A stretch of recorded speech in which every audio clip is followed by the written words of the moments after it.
I'm 84 years old, and I want to tell you something that sounded cruel even to me the first time I did it.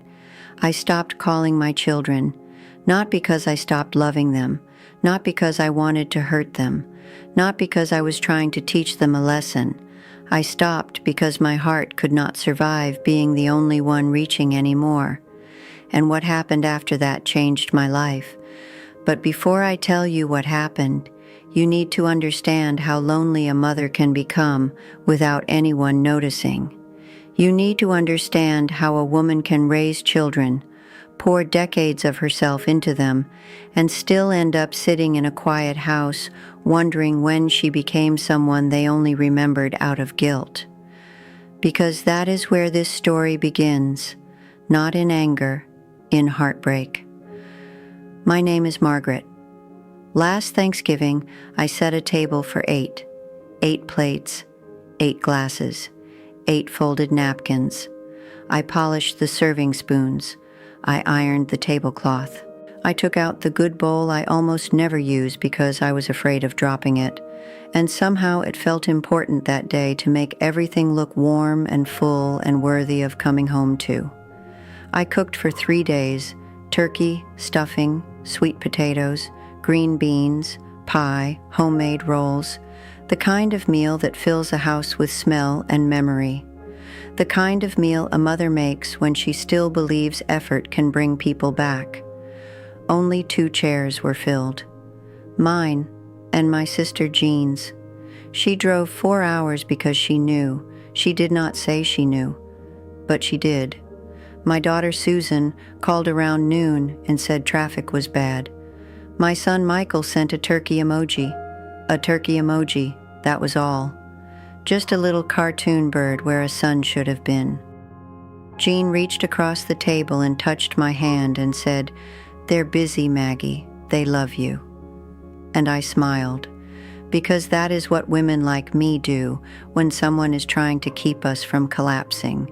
We smile to make other people comfortable with our pain. But that night, after John left, I stood at the sink scraping untouched sweet potato casserole into the trash, and I remember thinking one sentence so clearly it still hurts. When did I become someone my own children avoid? That question did not appear out of nowhere. It had been building for years, quietly, like a crack moving through glass. At first you hardly see it. Then one day, the whole thing is weaker than you realized. I raised 5 children. 5. I packed lunches for 18 years straight. I showed up to school concerts, school plays, science fairs, dentist appointments, church programs, parent meetings, all of it. I answered late-night phone calls when they were teenagers and young adults and scared or reckless or broke. I picked them up when cars failed and hearts broke. I sat on hospital chairs. I stood in kitchen doorways waiting for them to come home. I worried over fevers. I sewed costumes. I signed permission slips. I knew which child hated peas and which one was afraid of thunder, and which one only slept if the hall light stayed on. I was there, not perfectly, but faithfully. That matters. Or at least I thought it would. So when old age came closer and the house got quiet and my husband was gone and the room started echoing, I did not expect to become the center of anyone's life. I was not foolish. I did not expect daily visits and endless attention. I just expected something that felt like I still mattered in the shape of their days. A call that was not rushed, a visit that was not squeezed in out of duty, a lunch, a real conversation, a moment where I did not feel like an item on a list they were trying to get through. That is all I wanted. And for years, I did what everyone tells older mothers to do. Call them, reach out, be available, be understanding, do not complain, do not guilt them, be grateful for whatever they give you. So I followed the rules. I called on Sundays, sometimes on Tuesdays too, whenever I could make it sound casual enough not to seem needy. How are you? How are the kids? How's work? Just checking in. And when they answered, I could hear the distance in their voices. Not cruelty. That would almost have been easier. No, it was distraction. The sound of me being fitted into a crack between more important things. Traffic in the background, dishes clattering, typing, a television on, children shouting in another room. I would ask how they were, and they would say, fine. I would ask about the grandchildren and get little headlines instead of stories. School's good. Soccer's good. They're busy. Everybody was always busy. Busy is a clean word, a polite word, a word that hides a lot of neglect without anyone having to admit it. At first, I told myself, this is just how adult relationships are, brief, practical, efficient. But deep down, I knew something was wrong. Because there is a difference between a short conversation and a cold one. There is a difference between someone having little time and someone offering you no real place in it. Mothers feel that difference. We feel it before anyone says it out loud. After every call, I felt smaller. So I tried another way. I tried being useful. That is what many older women do when love starts feeling far away. We try to become helpful enough to deserve closeness again. I mailed birthday cards with checks inside, sent little gifts for the grandchildren, hair ribbons, a toy truck, books, candy, a little sweater once, small things, nothing too expensive, nothing too much. Just enough, I hoped, to make them pause at the mailbox and think of me kindly for a moment. Sometimes the thank yous came late, sometimes not at all, and slowly I started wondering if the packages even made it to the kitchen table, or if they sat by the door with junk mail and grocery coupons until someone carried them inside without even noticing my handwriting. That thought hurts a mother in a very particular way, because it is not just neglect, it is evidence that your love can arrive and not even interrupt the day. Then I offered help. I told my daughter Patty I could babysit sometime if she needed. She laughed softly and said, "Oh, Mom, that's sweet, but you don't need to do that." Sweet. That word can cut deeper than people realize. I was not volunteering for a chore. I was offering myself, my time, my arms, my attention, a grandmother's nearness. But she answered me as if I were taking on some task out of duty, as if I did not understand my own age. Maybe she meant well. Maybe she truly thought she was protecting me. But in that moment, all I felt was useless. I kept trying anyway. One Saturday, I drove an hour to my son David's house with a lasagna I had made from scratch. I called when I got close and said I was in the neighborhood. That was a lie. At my age, I do not end up an hour away by accident. But I wanted to see him, and sometimes when you are lonely, you tell little lies just to get yourself near the people you love. He came to the door, took the dish, thanked me, said they were heading out. He hugged me the way people hug at funerals, polite, brief, already leaning away. I stood on his porch for maybe 90 seconds. Then I got back in the car and cried all the way home. Not loud. The quiet kind of crying that makes your chest ache more than your eyes. And I remember feeling ashamed of my own need. That may be the cruelest part of loneliness in old age. Not only that you are lonely, that you start feeling embarrassed by the fact that you still need love at all. Still, I went on. I planned family dinners, gave them weeks of notice, told them I would do all the cooking, told them just come, just come. Susan said maybe. Michael said he'd try. Linda said she had something else, but she would let me know. The day came. I made roast, mashed potatoes, salad, pie. I put out the good napkins again because apparently I had not yet learned my lesson. Susan canceled late. Michael did not call at all. Linda showed up an hour late, stayed 20 minutes, and spent most of it on her phone. When she left, I packed leftovers into containers no one wanted. Then I washed the dishes alone. And I remember staring at the bubbles in the sink and thinking, why do I keep arranging my own disappointment so beautifully? The worst part was not that they did not come. The worst part was that I had become so predictable in my loving that they no longer had to think about me. I was always there, always forgiving, always trying, always reaching, always leaving the door open, always making the first move. They did not have to wonder where I was. They did not have to miss me. I never let them. That realization did not come in some grand emotional moment. It came over a sandwich. One afternoon I was eating lunch alone at the kitchen table. Turkey, lettuce, mustard, a plain little sandwich, and suddenly I thought, I have eaten thousands of meals alone in this house, and not one of my children knows that. Not one of them knows how quiet this kitchen gets. Not one of them knows what it feels like to chew in silence while the refrigerator hums louder than any human voice. They think I am fine. They think I have my own full little life over here. They think I am busy. And then another thought came. I let them think that, because admitting I was lonely felt too humiliating, too needy, too much like failure. So I kept pretending, kept calling, kept smoothing things over, kept translating crumbs into proof of love. Then one afternoon, something shifted. I was walking little Emma home from school, Sarah's daughter. Sarah lives 2 doors down from me. Single mother, always tired, always trying to hold 3 different parts of her life together with one pair of hands. Some afternoons I walked Emma home because it helped Sarah, and because, if I am being honest, it helped me too. That day Emma was telling me about a drawing she had made, a purple dinosaur, I think.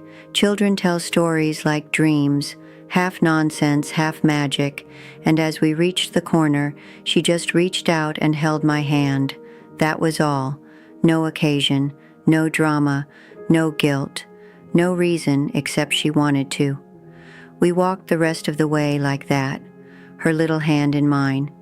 And in that moment I felt something I had not felt in a long time. Chosen. Not visited out of duty, not answered out of politeness. Chosen. This child was not squeezing me into her day. She wanted to be near me because I had become part of the shape of her world. That changed something in me. After that, Sarah stopped by more often, sometimes to ask if I needed anything from the store, sometimes to leave Emma with me for a while she ran errands, sometimes just to talk while folding laundry or drinking terrible coffee. Small things, ordinary things, but real. And with them, I did not have to perform. I did not have to cook a feast or act cheerful or make myself smaller so I would be easier to love. I could just be Margaret, sometimes tired, sometimes quiet, sometimes a little sharp, sometimes warm. And they stayed anyway, not because I had earned it, because there was room for something honest to grow. That is when I did the thing everyone tells you not to do. I stopped calling my children, not dramatically, not in anger. I did not send a long message. I did not make a speech. I did not say, "Since you never visit, I am done." I just stopped calling first, stopped texting first, stopped sending little gifts and invitations that led nowhere, stopped doing all the reaching. And yes, it felt cruel, but not to them, to me. Because calling had become the one thin thread I used to pretend the relationship was still balanced. If I stopped, I had to face the terrifying question underneath it. If I do not reach for them, will anyone reach for me? At first the answer seemed to be no. Nothing happened. Nothing at all. That silence was harder than I can explain. I would look at the phone in the evening, then again at night, then in the morning. Nothing. Weeks went by. Nothing. No one noticed. Or if they noticed, they did not care enough to act. And that silence confirmed my worst fear, that I had been doing all the work, that without my effort, there was barely anything left. I nearly gave in more than once. My hand would hover over the phone. I would think, maybe I should just call Susan. Maybe just a quick hello. Maybe I should not be so stubborn. Maybe hearing even a distracted voice is better than this silence. But I knew if I went back too soon, I would be rebuilding the same unhappy pattern. I would once again teach them that no matter how little they gave, I would bridge the entire distance myself. So I held still. And holding still can be one of the hardest things a mother ever does. We are trained to move toward pain, fix it, soothe it, close the gap, make the family work. But sometimes the family only changes when we stop rescuing it from the truth. About 6 weeks later, Linda called. It was a Tuesday. She said, "Mom, I haven't heard from you. Are you okay?" I said, "I'm fine." There was a pause. Then she said, "Can I come by this weekend? I just want to see you." Want. That word mattered. She came that Saturday, stayed for 3 hours, 3 whole hours. We drank coffee, talked about ordinary things, the kids, her back pain, my tomatoes, a neighbor's dog. We did not have some dramatic confrontation. We did not talk directly about why I had gone quiet. We did not need to. Something had shifted. She was looking at me differently, like she was seeing a person, not a position, not mom as an always available function, a person whose absence had shape. A week later, Michael texted and asked if he could bring the kids by. Susan called and invited me to lunch. David showed up one afternoon and fixed my porch railing without me even asking. They started coming, not perfectly, not all at once, not every week like clockwork, but more, freely, lightly. And that lightness mattered, because I was no longer dragging them toward me with guilt, food, gifts, reminders, and hopeful little traps. They were coming because the space where I used to overfunction had finally gone quiet enough for them to feel it. Here is the truth nobody likes to say out loud. As long as you make yourself endlessly available, some people will never discover what your absence feels like, not because they are evil, because human beings get used to whatever is always there, especially mothers. Especially the mother who always calls first, always forgives first, always asks for less than she needs. I had trained my children to believe I would always be the one holding the thread. When I let go, they finally had to feel the slack, and slack teaches what words often cannot. Now listen to me carefully. This is not about manipulation. It is not about silent treatment. It is not about punishing your children until they panic. That is not what I am saying. I did not go quiet to control them. I went quiet because I could not keep humiliating myself. That is different. And here is the part that shocked me most. I started feeling less lonely even before they came back. That surprised me, because for years I had convinced myself my loneliness would end only when my children changed, when they called more, visited more, needed me more. But once I stopped chasing, something in me settled, painfully at first, then honestly, then peacefully. I began to build a life that did not require their constant attention to feel real. I had my walks with Emma, Sarah's awful coffee, books stacked on the side table, birds in the garden, evenings that belonged to me instead of to waiting. I stopped measuring my worth by how often the phone rang, and that, more than anything, changed how I carried myself. I was no longer standing outside my own life asking to be let in. I was already living it. That matters. People move toward self-respect differently than they move toward desperation. And I do not say that to blame lonely mothers. God knows I was one. I say it because there is a quiet dignity that returns when you stop begging to be remembered. Now, not all of my children change the same way. Some are much closer now. Some still keep a polite distance that I wish were warmer. But I have made peace with that, because I am no longer trying to collect proof that I matter. I matter whether they come or not. That sentence took me years to learn. Years. I am still their mother. I will always be their mother. But I had forgotten I was also Margaret, a woman, a person, someone with preferences and dignity, and a spirit that does not deserve to be worn thin by trying to earn ordinary love.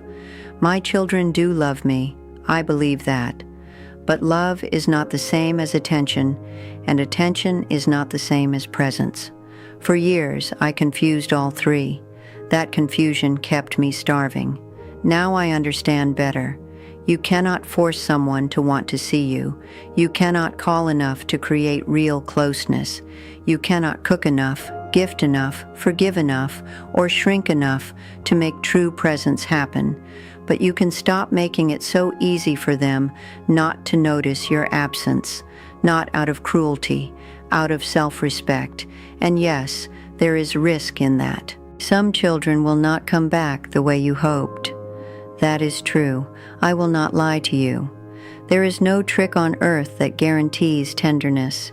But even then, stepping back teaches you something necessary, where the relationship truly stands.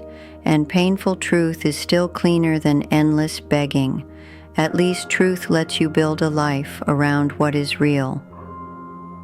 If you are listening to me now and your children rarely visit, rarely call, rarely seem to think of you unless you remind them you exist, I want to say this gently. Calling them more may not be love anymore. It may be fear. It may be habit. It may be your attempt to avoid grieving the relationship as it actually is. And I understand that. I understand it more than you know. But do not keep sacrificing your dignity to maintain a connection that only survives because you drag it forward. Step back, not in anger, in honesty. Let the silence speak. Let them feel what your absence is.